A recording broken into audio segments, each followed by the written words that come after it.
Buenas noches, queridos hijos de Dios, involucrados del distrito Santa Isabel. En esta noche les quiero enviar este video con lo que tiene que ver con la fiesta de las primicias.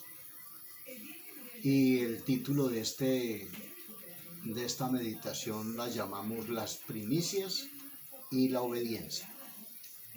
Como introducción, en Juan 14:21, la palabra de Dios nos dice: el que tiene mis mandamientos y los guarda, ese es el que me ama. Y el que me ama será amado por mi Padre, y yo le amaré y me manifestaré a él.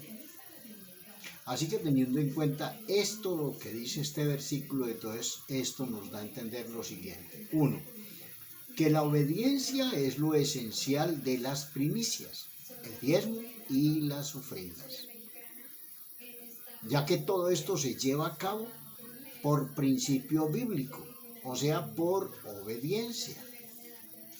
No debemos practicar estos principios por la promesa de Dios simplemente, pues lo más importante es la obediencia. Recordemos que en el primer libro de Samuel, la palabra de Dios nos habla claramente que el obedecer es mejor que los sacrificios y el prestar atención que la grosura de los carneros. Así que lo más importante es la obediencia. Es la principal demanda de la palabra de Dios, o sea, es la principal demanda que Dios nos hace a nosotros: obedecer a su palabra. ¿Cómo le demuestro o cómo le demostraríamos nosotros a Dios nuestra obediencia? ¿Cómo le demostraría nuestro amor? Si decimos que amamos a Dios, ¿cómo le demostraríamos ese amor a Dios? Pues simplemente obedeciendo a su palabra.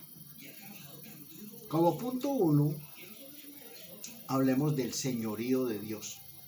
En 1 Corintios 10:26, allí San Pablo cita el Salmo 24, porque del Señor es la tierra y su plenitud. La obediencia entonces implica el reconocimiento del señorío de Dios sobre mi vida, el señorío que Él tiene sobre mi vida. De manera que las primicias, los diezmos, las ofrendas son la manera en que yo reconozco el señorío de Dios sobre mí. Cuando hablamos de su plenitud, hablamos de todo lo que se deriva de la tierra. Esto involucra cualquier labor que realicemos nosotros. En Juan 1:16 dice: porque de su plenitud tomamos todos. De su plenitud tomamos todos. Como un segundo punto nos habla que Dios es el dueño de mi alma. Dios es el dueño de nuestra alma. Allí en el Salmo 24:1 más concretamente dice: de Jehová es la tierra y su plenitud, el mundo y los que en él habitan. Debemos entonces reconocer que de Dios es el mundo y los que en él habitan. Eso es reconocer que yo le pertenezco a Él. Él es mi dueño. Cuando no reconozco que Él es el dueño de mi alma, no cumplo su voluntad. Y por eso no le presento lo que Él me manda. Todo lo que recibo de la tierra por medio de mi trabajo viene de Dios, como nos lo da a entender en el Salmo 89, en el versículo 11. Como un punto tercero nos habla de que el arca representa nuestra obediencia. En Mateo 7:24-25 recordemos que la palabra de Dios nos dice: cualquiera pues que me oye estas palabras y las hace, lo compararé con el hombre prudente que construyó su casa sobre la roca. Y vinieron ríos, soplaron vientos, tempestades, dieron con ímpetu contra la casa, y no cayó porque estaba fundada en la roca. ¿Por qué? Porque estoy apegado a la verdad, a lo que Dios ha dicho. Noé, entonces, si hemos leído la palabra de Dios, sobre todo el capítulo 6, del Génesis, donde Dios le ordena a Noé construir el arca, Noé obedeció a Dios y construyó el arca junto con su familia. ¿Y qué pasó? Que se salvó solamente él y su familia, sus 3 hijos, su esposa y las esposas de los hijos. Así que entonces debemos tener por seguro que ningún diluvio de problemas o lo que sea puede destruir a aquel que está en obediencia. Como aplicación, en el primer libro de Samuel, capítulo 15, versículo 22, segunda parte, la palabra de Dios nos dice: ciertamente el obedecer es mejor que los sacrificios. Ciertamente el obedecer es mejor que los sacrificios y el prestar atención que la grosura de los carneros. La obediencia entonces es el sacrificio que Dios quiere que nosotros le presentemos.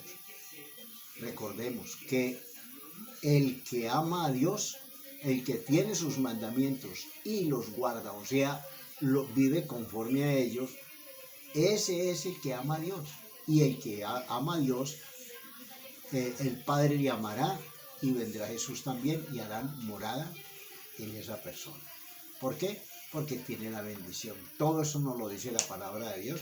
Recordemos la promesa en Deuteronomio 28:1. Acontecerá que si oyeres atentamente la voz de Jehová tu Dios para guardar y poner por obra todos sus mandamientos, estatutos y preceptos que hoy les dejo, entonces vendrán sobre ti todas estas bendiciones y te alcanzarán si no te apartares en busca de dioses ajenos.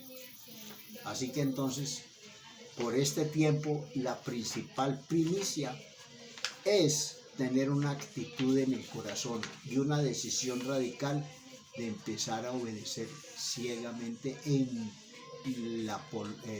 la palabra de Dios, ponerla en ejecución. Así que entonces, hijos de Dios, tengamos esto en cuenta.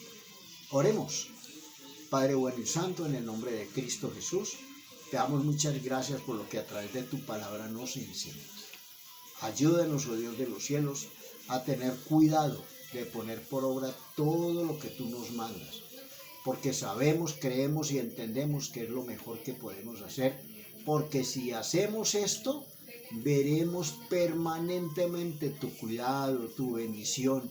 Veremos cómo efectivamente Cristo se manifiesta en nuestras vidas y a través de ellas. Papito Santo, muchas gracias.